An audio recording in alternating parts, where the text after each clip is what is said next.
Hey Cavaliers, this is Coach K. I am putting together a video. Hopefully, this will be fun both for you and your parents to take a look at and review. I wanted to emphasize a couple of points that we go over in practice every week and try to build on them. I think it's going to be really exciting for you guys, and I'm confident that we're going to get better as a team as we go. This week we put in the basics of our offense. Over here we're doing what's called the read and react offense, and it's a little different from the way I learned how to play basketball, and certainly maybe the way some of your parents learned if they're familiar with it. But it doesn't have offensive set plays, so there isn't something for this guy to do, this guy to do, this guy to do. What it is, it's based on a few simple rules, and in those simple rules and positions, everyone's going to get a chance to touch the ball. There's going to be a lot more motion going on, and it's going to teach a lot of the fundamentals that is going to make you a good basketball player. Whether you try to play in high school or whether you just play pickup, these are all the things that really make you a solid teammate to be able to have. So the read and react offense is based on a few spots that everyone is supposed to occupy and a few basic rules based on what the person with the ball does and then what a person who's in this, we'll call it the decision area in the paint, is going to do. And I'll explain both of those in a second. So right now, we're going to start with a version of this called the 5-out. And what that only means is that all 5 players are outside of the 3-point line. There's 5 positions that are outside.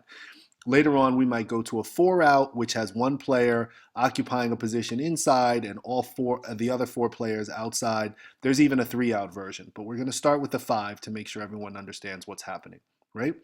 And the player with the ball, we talked about our triple threat position, right? The player with the ball they have the option of driving to the basket, shooting, or passing, right? And so we're going to deal with the pass first, and we'll let everyone know how this works.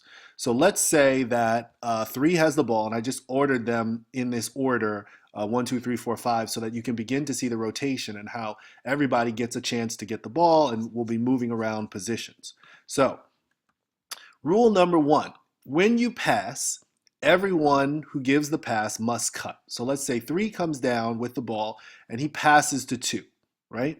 By rule, 3 goes down here to the basket looking for the pass, right?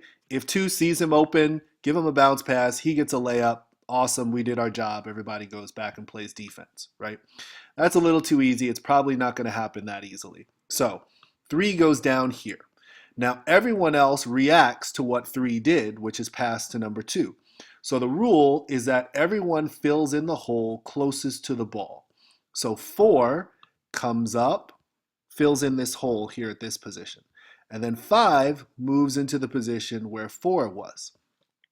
And then 3 would then, if he does not get the ball, 1 Mississippi, 2 Mississippi, you got to get out the hole, goes back to filling an area that is open, the occupied position, right?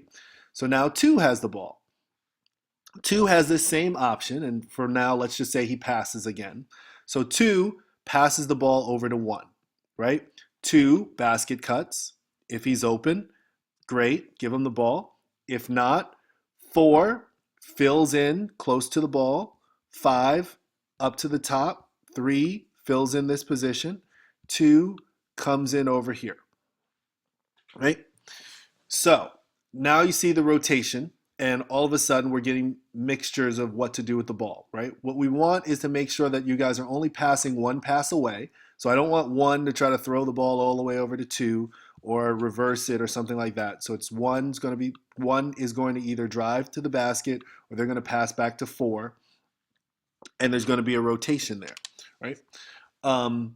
So that's the first part of the passing. And so the rule being you pass, you then go down, look for the cut. If you don't get the ball back, you go back. But it's going to happen pretty quickly. So it's not going to be one at a time, one at a time. It's going to be a constant motion. So 1's going to pass, he'll be down here. During that process, 4 might pass to 5. 4 is going to come down here. 1 will be returning to his spot, see that 4 is already basket cutting. He'll turn over here and go back to 4. He'll come back up here. 5 will pass over to 3. etc. So you'll see it. So it's going to be very fast, and I'll show you some video of kids actually executing this to show you how quick and how much motion there is. But what I want you to notice is that we started off with everybody in order, 1, 2, 3, 4, 5, and now it's 4, 1, 5, 3, 2. So you're going to get lots of different rotations and mixes of different players at different positions. And that's what makes the offense so dynamic, because different players are going to be able to play or have different skills no matter where we are. Okay, so then we'll move on to rule number 2, right? And rule number 2 is that everyone rotates the same way as the dribbler driver, right? So again, number 3 starts off with the ball, and he's in triple threat position, right? And he can also drive to the basket, right? So if he chooses to drive this way, let's say he'll go this way this time. So he goes this way, right? He has gone to the left, right? And what that means is everyone rotates to the left. So he's coming to position 4. 4 is going to move down. 5, look, 5 is stuck, right? Where can I go, right? 5 runs the baseline. He goes here, right? And while 3 is driving, that gives 3 an option to say, oh, I've drawn out this center over here, this defender, and I want to just give him the pass for a layup. So you're still looking for the ball while you're running this baseline, right? 2 is going to rotate up to the top. 1 comes to where 2 was. 5 is now over here. So 3 has dribbled, right? If he can get all the way to the basket and make the layup, awesome. But again, that's going to be a little too easy. I doubt he's going to make it all the way. But if he decides to pull out, here he is back in his spot where he was. Or if he's here and he passes, so let's say he gets stuck, the defender comes out to see him, he passes to 4, right? He has to now complete his basket cut, right? 4 has the ball. 2 is going to fill in this hole, because you always fill in the hole next to the ball. 1 fills in, 5 fills in, and then 3 goes back up here, right? So that's how we deal with a dribble drive in the rotation. So one more time, just so everyone knows that they've got it. Let's say the ball is here with number 4. And number 4 decides to go ahead and drive to the right. So 4 begins to drive this way. What happens, right? The person is driven to the right. Everyone has to rotate, right? The first thing you should know is that number 2 on the opposite end, right? He's going to run the baseline. So 2 runs down here, giving 4 an option. So 4 is driving. If the defense rotates over to get him, bam, he's got a backdoor cut to number 2, gives him the ball, we get a layup, right? At the same time, 3 now rotates this way up to where 4 was. 5 is going to complete the rotation, so they're going to move over this way. And that's going to be important because this driver actually is going to have a nice pass to him, and he's going to be able to shoot from the baseline right there. 1 is going to rotate over, and now we still have 2 people up top, and these people are going to be sure to be back for defense. 4 is going to make a decision of what to do with the ball. 2 is going to just run the lane. So if he doesn't get the ball, he's going to keep running down here, and he's going to occupy this spot here. And then 4 is going to either complete the layup, or they're going to pass out and then complete their basket cut and go to the open spot. So I found some footage of the Read and React offense being run online, and there's a lot of places where you can go, but I wanted to just show you guys an example because I wanted you to see that it's very dynamic. So it's not that players are standing around all the time and they're just waiting for it to be executed. In this case, one player passed to the middle and then cut right down to the basket, right? But then she is going to now, in turn, they're going to show you the rest of the play, which is she cuts down to the basket. This player here at the bottom is going to fill in that spot where she came from, right? But over the course of her filling that in, the player up top with the ball is going to make another decision to pass. So this player keeps on going up to the top of the key.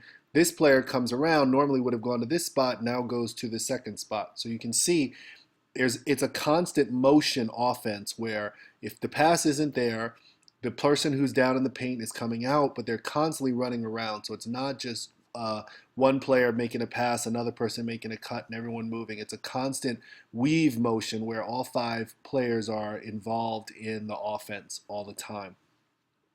So wanted to be clear on that one.